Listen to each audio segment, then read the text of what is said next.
When instinct signals it's time for transformation, a caterpillar excretes its own cocoon. But before it can begin to form wings, it must completely dissolve, becoming, in essence, caterpillar soup.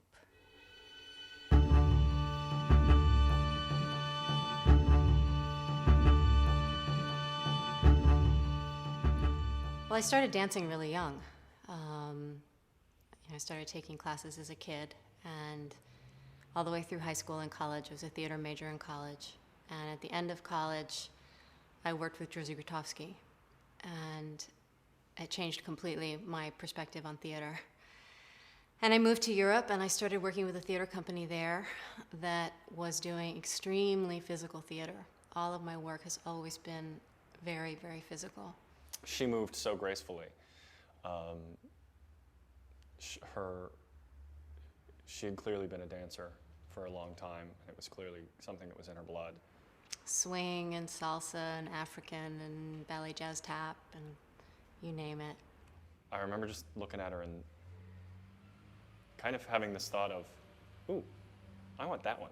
So I met him at the first company meeting, and I couldn't stand him. I remember pretty distinctly looking at her and just having a moment of, wow, you know, that's an amazing woman. I recognized him from, I had seen him on stage before, and I thought, boy, you know, I can work with this person, but I have no interest in knowing anything about him. Somewhere inside of me, I knew that at some point she would like me and that I could make this work.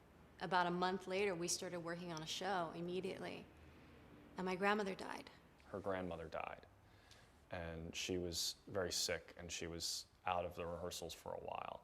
I came back to rehearsals about 4 days before our show went up, and I had lost, 10 pounds, and I had this huge costume with this huge mask. I could barely hold my head up with the thing on my head.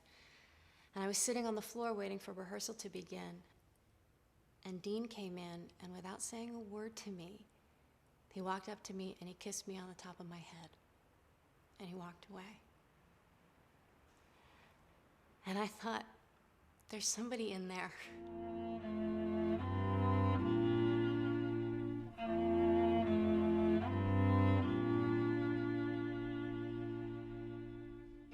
October 4, 2002 was a beautiful Friday. I'd spent the night with my good friend Dean, whom I'd recently started dating. Ours was an extremely passionate relationship, but it was very new, and it was untested. That morning, Dean treated me to what I think might have been the best orgasm of my life. It sounds incredibly hokey, but it just sort of blew me away. I gave her the best orgasm she's ever had. Her words, not mine. And for some reason, I became absolutely determined that we should get up and leave. Maybe we should have done what Dean wanted to do, which of course was stay in bed. I wanted to stay in bed, I was like, come on, why go anywhere else? What else is there? But she wanted, we'd made a plan the night before to go hiking, and she'd wanted to do that, and I think she was still a little restless with what was going on in her life. And so we got up and we headed out to this park that I had found, Charmley Park up in the Malibu Hills. Charmley's in the Malibu Hills, and it's flat and grassy, and it's dotted with small oak groves all through the park. It was beastly hot that day, and so we wandered into one of the groves seeking some shade, and there, in the corner, was a magnificent tree. No, it was definitely not just another tree.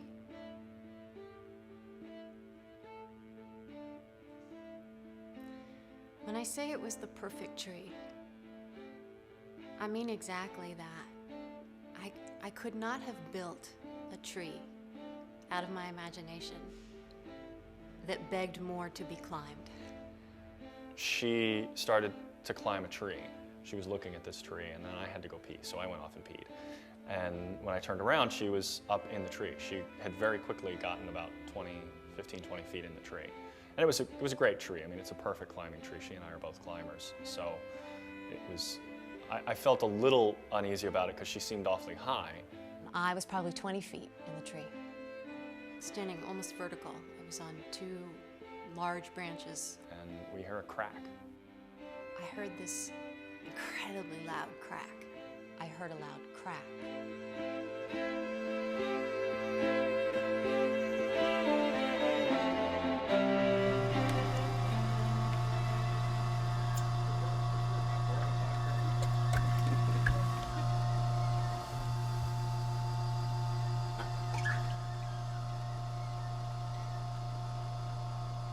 Certainly the injury didn't make me love her any less. I mean, definitely there are times where I desperately miss her legs, when I desperately miss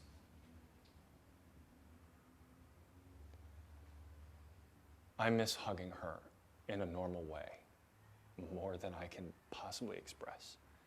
To stand up with her and to hug her is something that I took for granted.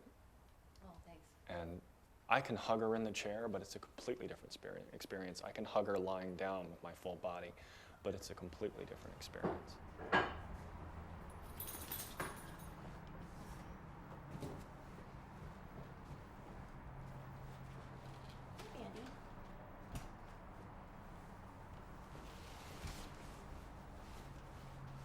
When I was in the hospital, I had a psychologist who was assigned to me. All the patients do. And the first day that I met her, she asked me to tell her what happened. And I told her like a 20-minute story of what happened. And when I was done, she said, first I want to tell you that I've been here 8 or 9 years, and I've never gotten more than 3 sentences from anyone about what happened. You know, I've always loved climbing. Ever since I was little. As a kid, I would climb anything. Boulders, trees, fences, sure, but statues even. Used to love to climb my father's VW Bug. I decided to put together a very informal show. It was one day, it was mostly family and friends, and I just shared, it was very raw. I shared a lot of my writings, a lot of my thoughts, and we did a long Q&A. And watching the tape afterward, I couldn't believe what happened in the room. People I didn't even know, who were friends of friends, who came, were going through these transformations in the room. They didn't know anyone who was paralyzed. It had no immediate relevance in their life, but there was something about the journey that I was on that was speaking to people. And I realized that I had to tell this story, that I had something to offer. And frankly, I paid a really big price for what I was learning. And if I was the only one who was going to benefit, it was too high a price. Brooke fell off a balcony, breaking into her own apartment. Chris and Sarah had both been backseat passengers in automobile accidents. Both of them had been wearing their seatbelts. Dan got hit by a falling billboard, pushed the woman walking in front of him out of the way.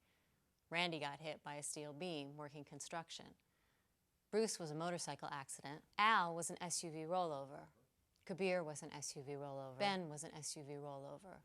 Jason was an SUV rollover. And Cindy was an SUV rollover. And Joy fell out of a hammock, hanging 1 foot off the ground.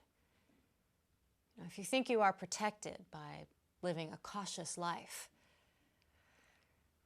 it's not just about doing something dangerous or something reckless. Most people become injured just living life. I have 10 or 50 or 150 people walking with me through these experiences in my life. And there's something so humbling about that, about their willingness and my willingness and this agreement that we make. To be that human.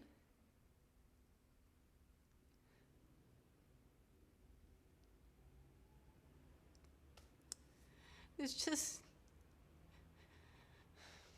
no other way to say it. It's just so humbling and so connecting. And it's why I keep doing the show. This is life. This chair, this circumstance, all these feelings. It's not bigger than life. It's not different from life. And whether or not my fall was destined, I have a choice about how I live this life. No matter what the future holds, whether I am sitting or standing, I am going to embrace this life in all its messiness, in all its mystery.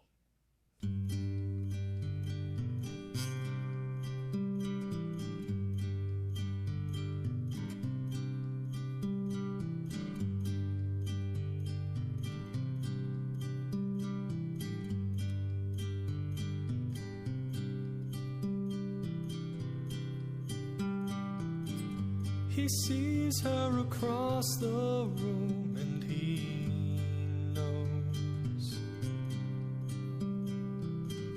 He sees her across the room and he goes. He walks up slowly and he says, "How are you?" She turns his way and in his eyes she knows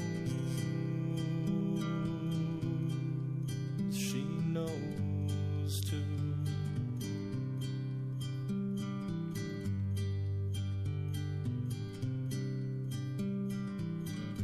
He asks for the seat that's by her side.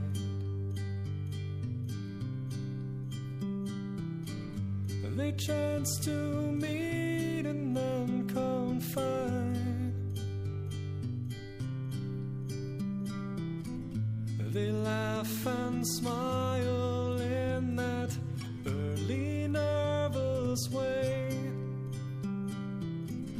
And all the while they seem to know just what to say. Just what to say.